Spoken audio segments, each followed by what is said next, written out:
For today's episode of Back to the City, I'm very excited to be joined by Hannah Von Der Hoff. Hello. Hello, welcome Hannah. Thank you for having me. And this particular episode came about in a really interesting, magical manner. Indeed, it did. As we will explain, after this first song performed at the Minnehaha Recording Company, this first one is called Ego Burn. Yes. And like all three of the songs performed today at the Minnehaha Recording Company, it's going to be on your new record? Yes. Yeah.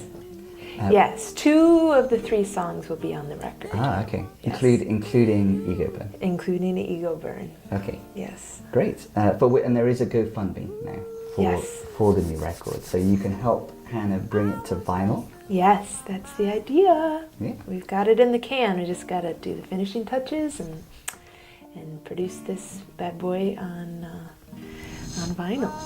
Perfect. Yeah.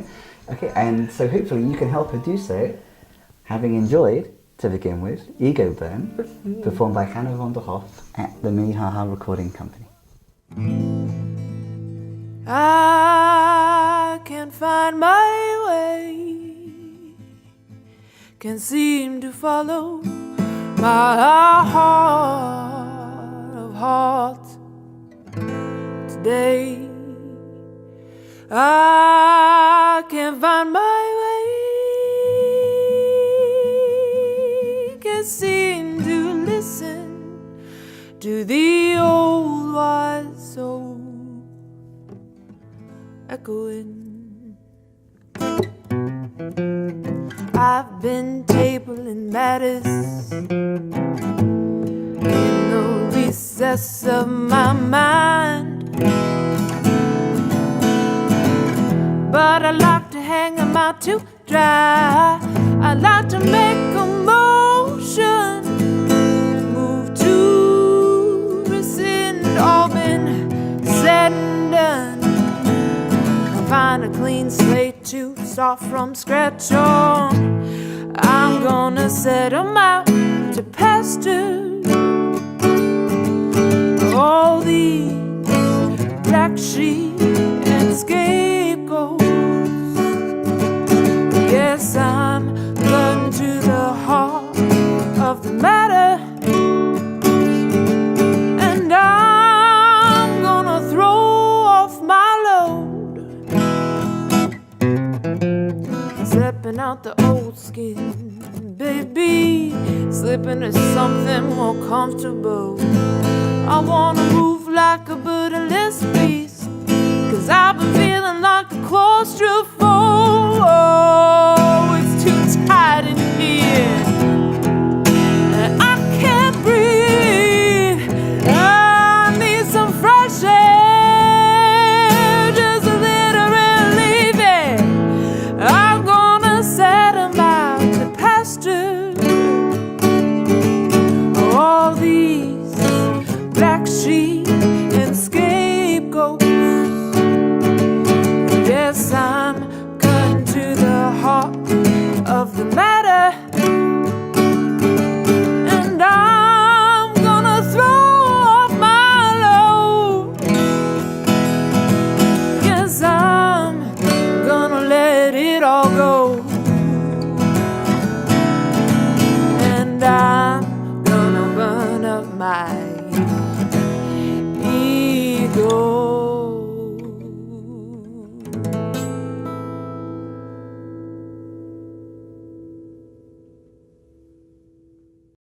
Welcome back to the Duplex. That was Ego Burn by Hannah Von Der Hoff. So, and over the course of that song, we transition from a moment of feeling unable to follow our heart, or Hannah transitions from being unable to follow her heart, to cut into the heart of the matter by about halfway through the song. So, how did you come to create that particular song? Where does it fit in the trajectory of the record? Well, I think it's all ingrained in us, in our society, to follow a certain prescribed way of living. You know, you go to school, you get a degree, you find a mate, get married, buy a house, have a 3-car garage, you know, an aspiration towards possession of things and more things, and you know, this is how we're supposed to live our life. But how honestly can people answer the question that really has anything to do with what their heart is longing for? And so I feel like I've spent the last decade kind of like peeling away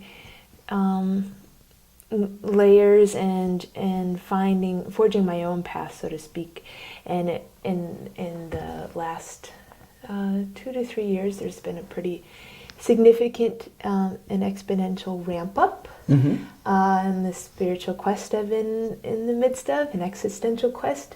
And it has everything to do with not paying attention to what anybody might say is the right thing to do, but everything to do with really tuning into what my heart and what my intuition says. And I think a lot of that has to do with getting rid of ego, identifying ego, which is a semblance of sentiments and emotions, or like I said, prescribed ways of thinking that we're brought up with, and learning how to shed that. And really, just like the song says, cut into the heart of the matter, stripping down to what our truest selves desire.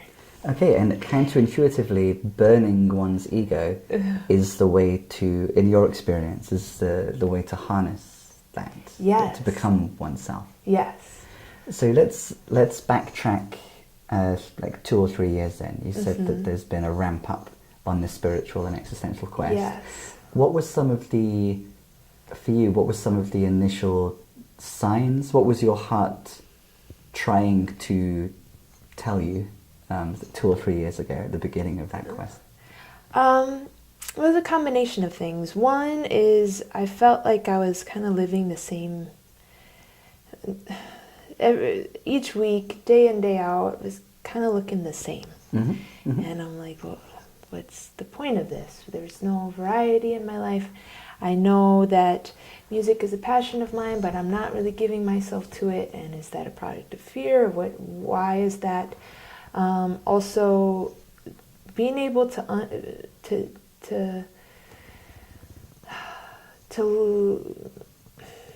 how can I put this? Being plagued by big questions, like the big why, or why are we here? Why are we that here? Kind of thing? Yeah, exactly. What is my purpose? What is the meaning of all this? What is God? What is the purpose of existence? And just not being able to put those questions down in my mind just led me to research in general, taking to the great oracle of Google. So reading books? Reading books, searching articles online, and you know, just seeing a breadth of what people had to say regarding these topics, and it led me down a certain rabbit hole that has led to this moment that we're sitting here together discussing this very thing. So, okay. Yeah. Which books have had the greatest impact on the journey? A number of them. I can't deny that a book called The Alchemist had an influence on me in terms of what it means to be a dreamer and to follow your heart, and how, even though it's a fictional premise, I still think at this point in time, from what I've learned, I think it's very real, that if you do choose to follow your heart, if you follow your passion, things will be provided to you as you wish them to be. And on a more practical level, Eckhart Tolle, not his first book, The Power Now, the second one, I can't remember the name of it, but it has a lot to do with identification of ego, and how by being aware of it, we can then, that's the first step in diminishing it, and hopefully eventually eradicating it completely. Okay. And eradicating it in that text, eradicating it so as to achieve the purpose of actualizing one's true self. Is that there in that text as well? It's been a minute since I finished the book, but I believe it points to that, and it certainly discusses how the ego is it's a teaching tool for us, and we can use it to our benefit. But it's important to not identify one's true self as ego. That they're very different. Because then, presumably, then one finds, if one does that, if one identifies with the ego, well, that's the ego rule. Yeah, it's the ego ruling over, and it's doing exactly what what it wants to do, which is like the last thing it wants is to be destroyed, and so it'll stay very alive as long as you choose to be subject to it. But if you can take an objective standpoint, that's when you can begin to minimize its role in your life. Yeah, and there's a level in which the ego can help guide us. It seems like it's acknowledged in the book, but it guides us. Perhaps if we follow its advice, we find ourselves caring a lot about status. For example, like, where am I in relation to these other people? Right. How should I be coming across as a musician, say, or what ought I? So how do we, in your experience and according to like the reading that you did, what are some other details of the way in which one lives before attempting to burn the ego? For me, a huge part of it has been releasing guilt and shame from my programming. Okay, yeah. Because when we can identify a reaction that we have as a product of guilt or shame, which is inculcated into our lives from a number of sources, then we can better step into ourselves in terms of really owning who we are without feeling bad about being who we are. And that's so closely tied to right versus wrong, and ego being very much at the root of viewing the world in such a black and white manner, like, I'm right, you're wrong, I'm wrong, you're right, and that all creates those guilt and shame feelings as well.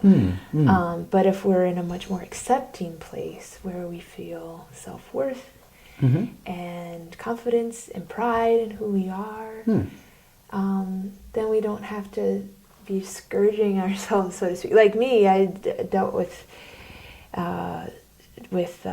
regret and these inner dialogues of, oh, why did I go about that this way, and experiencing such guilt over past things, when the past is merely a figment of our imagination. It's not real. The only thing that's real is the present. Same as the future. Are we going to continue to worry and be anxious about things that haven't even transpired? They're not real yet. The only thing that's real is the present moment. So why exhaust our energy towards something that's not even fruitful? Yeah. Okay. Yeah. So we talked about an accepting attitude. Yes. So there's self-acceptance there, but maybe accepting, like, if one moves away from thinking about status and thinking about how one is doing in relation to others and which person is right and which person is wrong, then instead there can be difference, but the difference can be a wonderful thing. Yeah.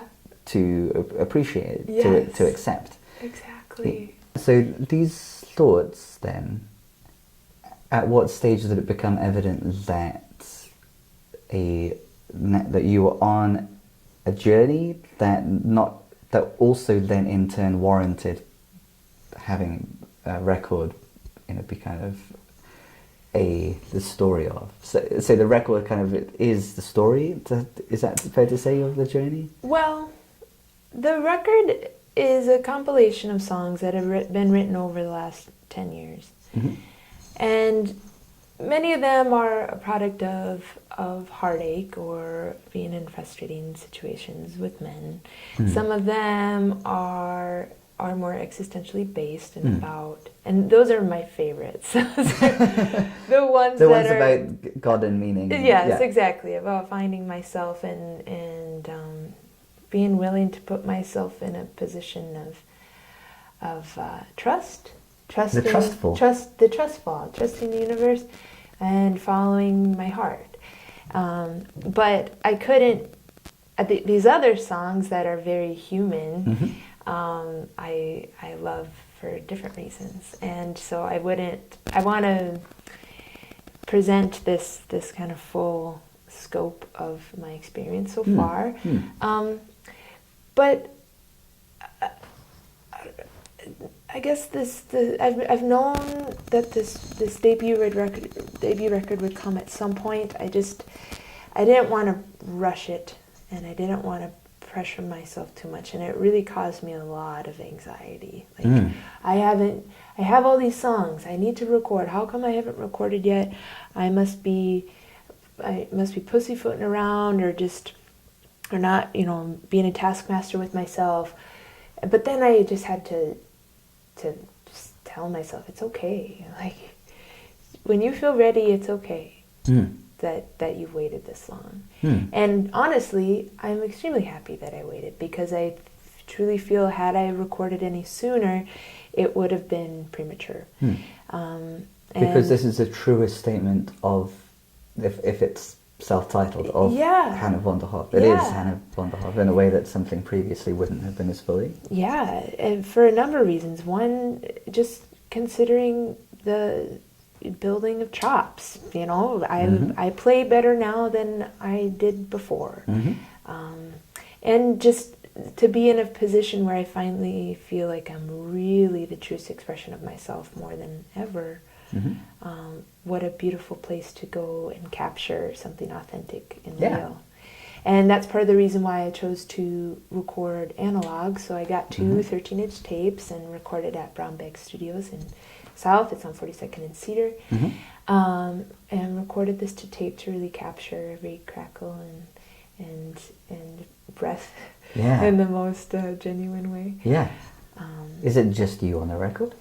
No, I'm accompanied by Aaron Silverstein, who's my drummer, and Andrew McManaman, who has been playing as my bass player, even though he's best renowned for his guitar skills. But as of my most recent deliberation with myself, I think this is going to be a very stripped down rock and roll trio record debut, just like bare bones, super honest. Then what you hear is what you get, kind of thing. And for my debut, that in my gut feels the best to me, and that's what I've been really trying to develop is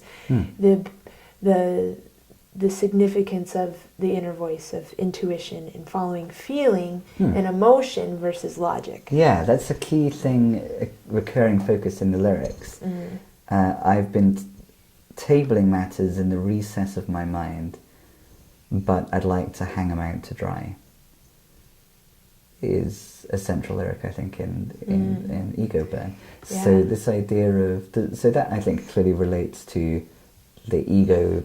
But there's an interesting relationship between thinking and the ego, and a particular type of thinking, tabling matters in the recess of the mind. Could you elaborate a little bit more on the relationship between the ego and thinking? Yeah, I think a lot of us mistake the inner dialogue for who we really are, like that inner voice in your head that won't shut up. For a long time, I thought that was you. So what kinds of things does this voice say? Put the album out, Hannah. Put the album out. You're not working hard enough. You're not good enough. You don't practice enough. Tons of regret. Tons of regret about not approaching situations or people or certain interactions a certain way, and then just circular thinking in my mind, like, you suck, you suck, you suck, you know? And then those things never get resolved. It's this like recursive type of thinking that doesn't really get us anywhere. And we you know, some will take to journaling, and that's an excellent way to get to purge those thoughts. But how many times have we tried to go to sleep and that inner dialogue just goes and goes without there being any real outlet for what's happening? And so when I wrote that song, from what I recall, this is about a year ago or a little less than that, I started to write that song. And I finished it on my first international solo travel attempt. It was very successful. Where were you? I went to Peru. Okay. And met up with a group of people there, and it was essentially a meditative environment with also a strong intent towards use of therapeutic plant medicine. And I finished this song while I was there. And understanding the importance of, I guess what I mean to say is this. When we identify ourselves with the issues that we have, we're identifying with our ego. Whether it be, say, for example, victim mentality. I'm a victim. Everything bad happens to me.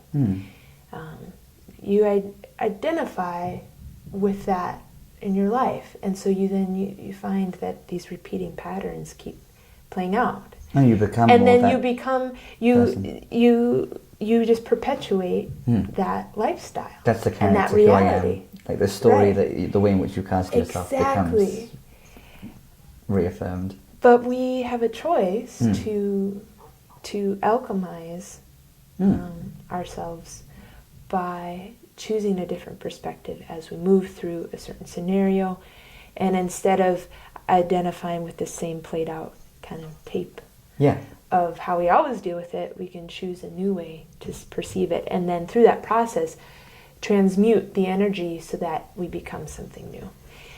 And so this transmutation of energy is what you're referring to when you say about alchemizing oneself? Yes. For me, which obviously relates back to The Alchemist. But so for people who aren't familiar with the book, say, what do you mean by? Could you elaborate a little bit more on the phrase "to alchemize oneself"? Right. I'm sure we've heard of like ancient quests. Perhaps in times of dragons flying and maidens and concubines and whatnot, there being alchemists who are searching how to change like base metals into gold or silver, into something more a more valuable resource. This is a representation or an analogy for how we can transform our internal energies. So if the energy that we carry as a result of our ego is stuck in our the more basal energies of our chakral system,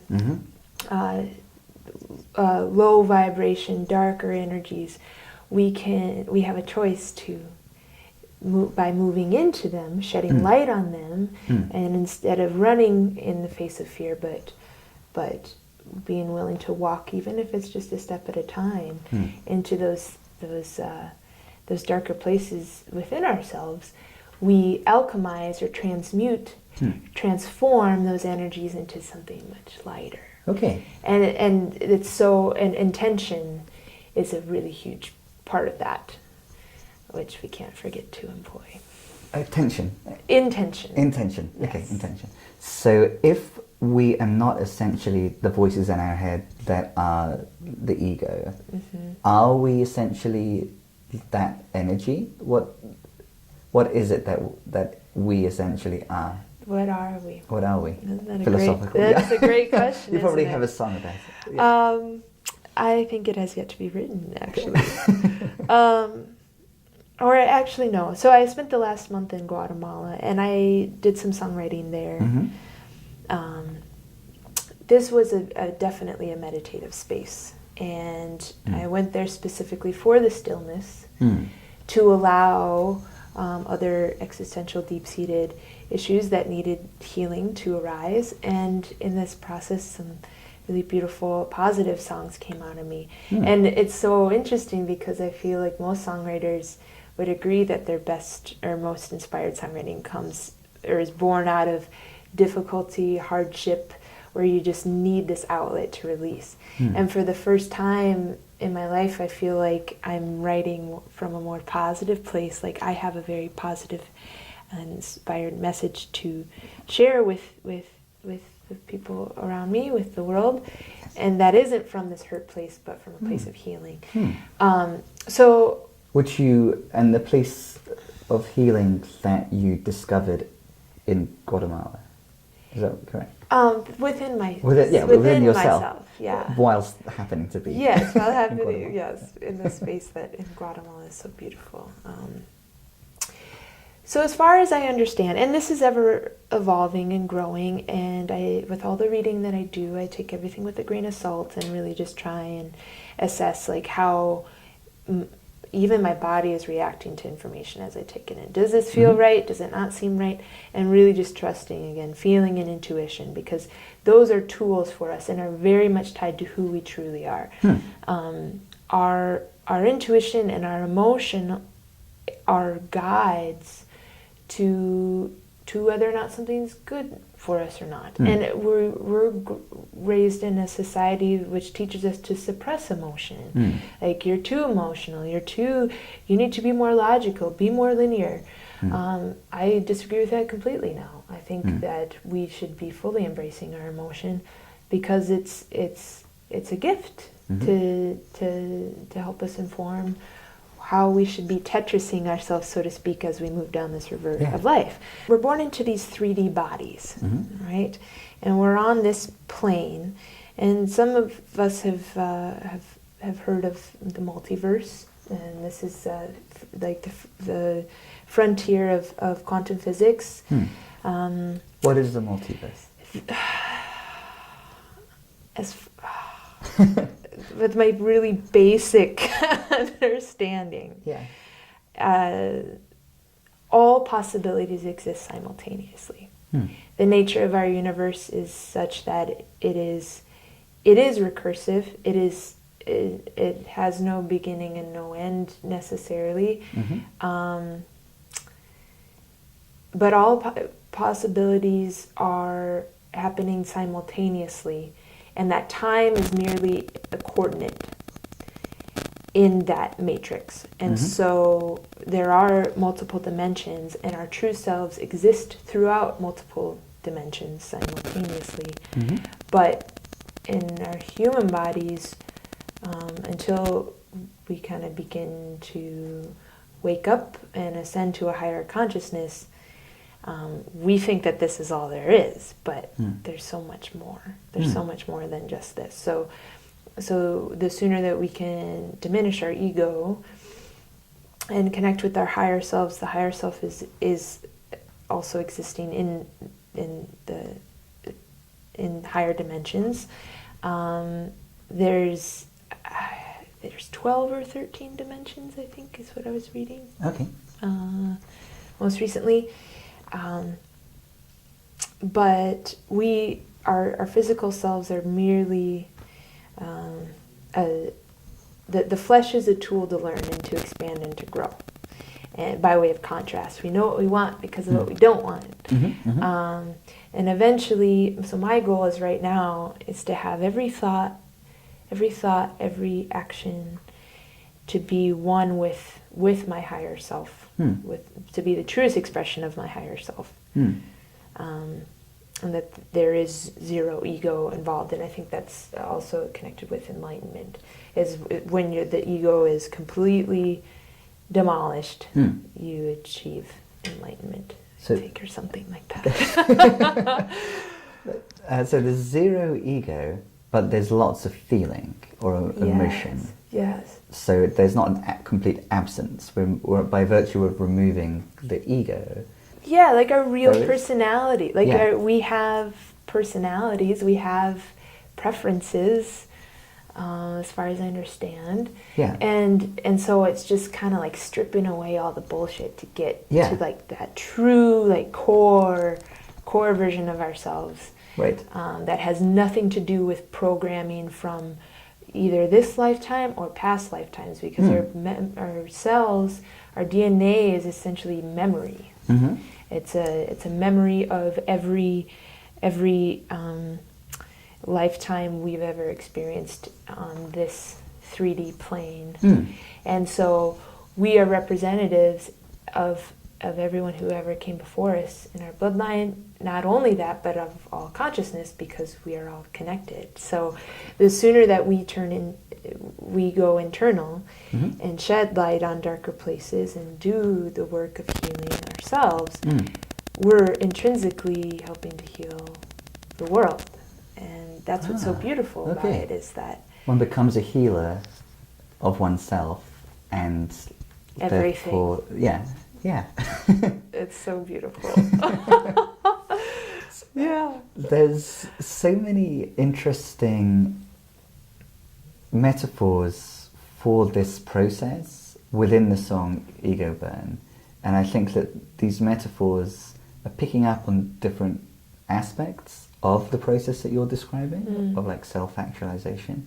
So I wonder whether we could zoom in on some of these images. So, for example, the idea of specifically burning the ego, if we, to think about the visceral nature of burning it, as opposed to just overcoming it or getting rid of it. But what we're doing is burning it. And then we have the image of the matters that had been tabled being hung out to dry. It's a very specific image too.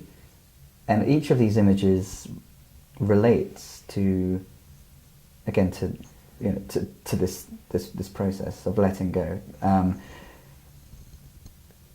Setting them, I think, these thoughts out to pasture, or these black sheep and scapegoats, letting the black sheep and scapegoats out to pasture. Could you expand on any of these particular images and what they mean in the context of the conversation that we've been having? Yeah.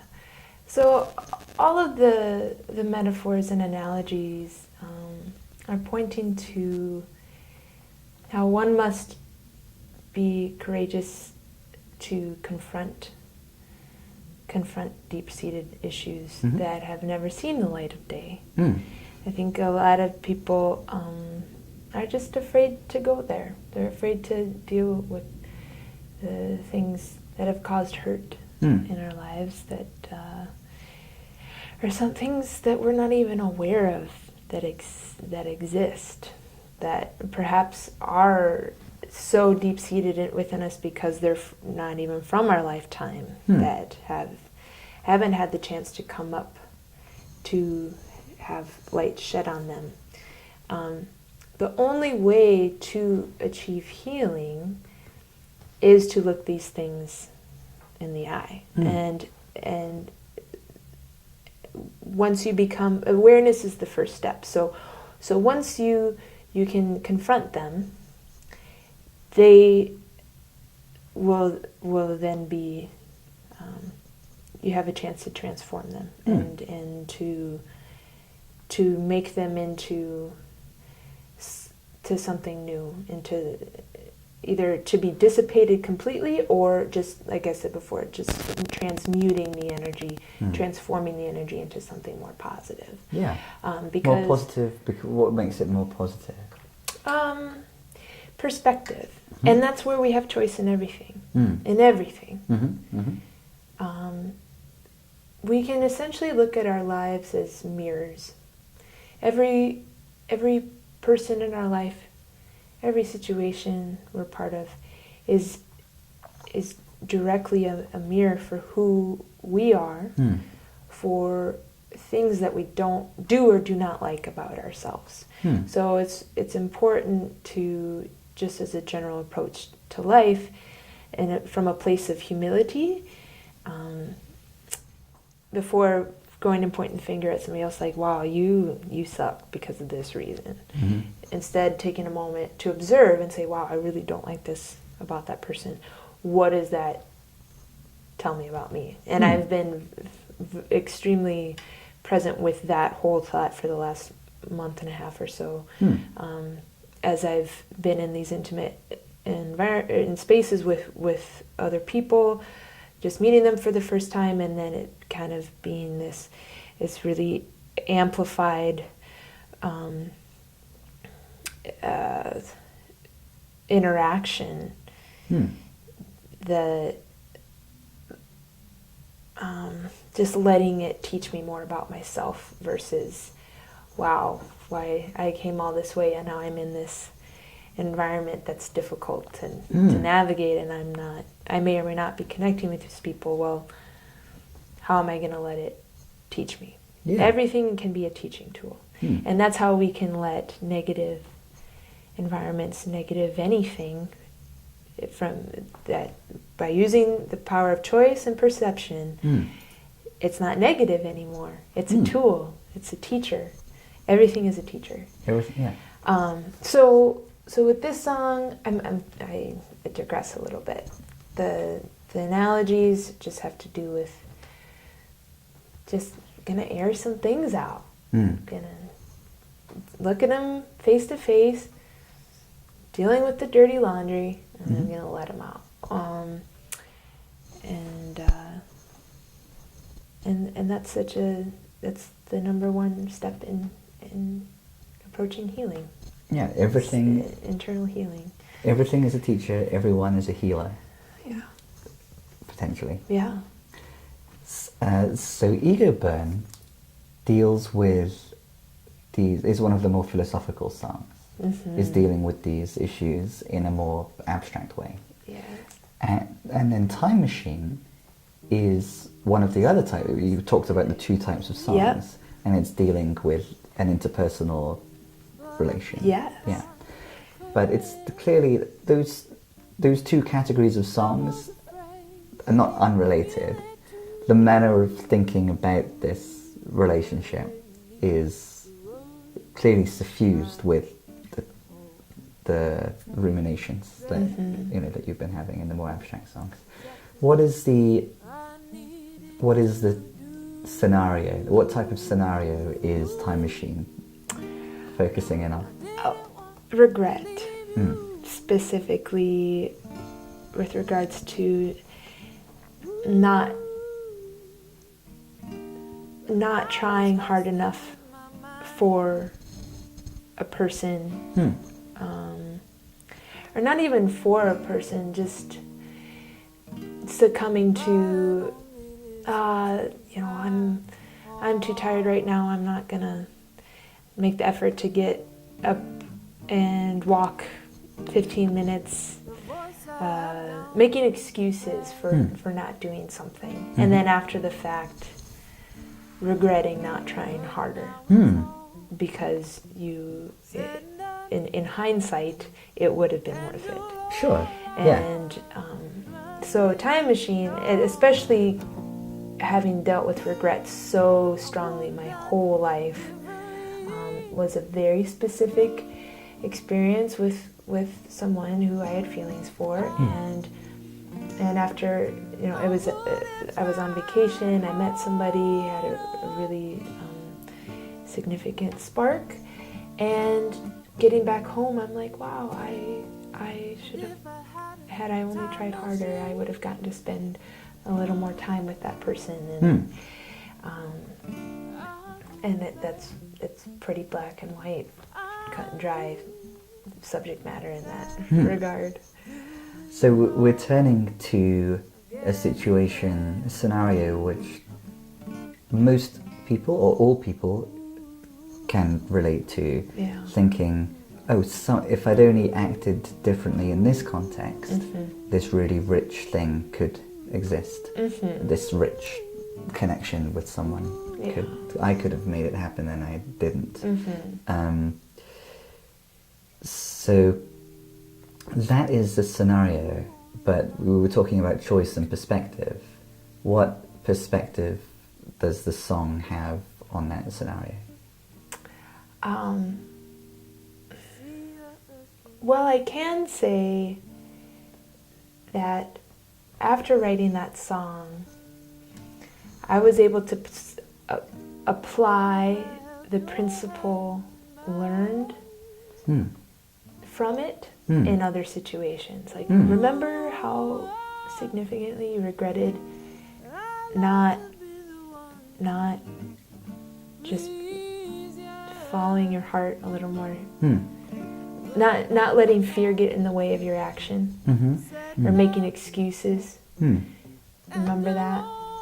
Don't do that again. Don't repeat it. No, don't repeat it. Right now. And specifically, I'll think about this song Yeah. and that scenario. And I think the tail end of the chorus is,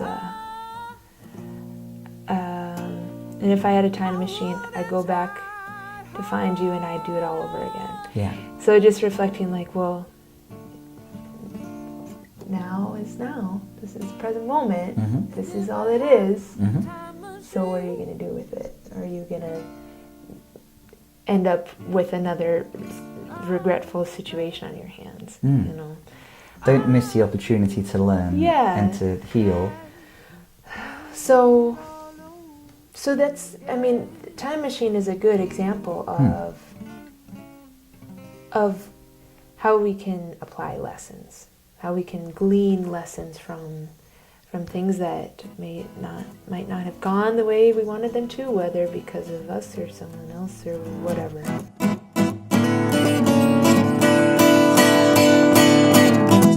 So the time has come for me to move on. I've been slaving for a little too long. I'm diving in heart first, preparing for the worst. See, I don't care, well, I just need to make this change. And you're gonna find me somewhere on the open range.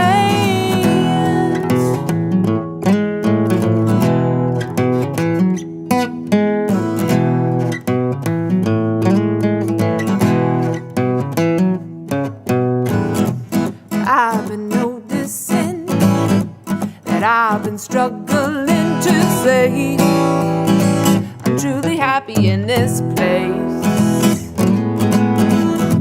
And it ain't worth my time going about my life running in anybody else's race.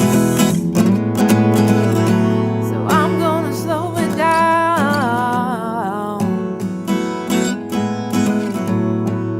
and go at my own pace. Oh, I wanna take my time on a never-ending ride. I wanna hit the open road.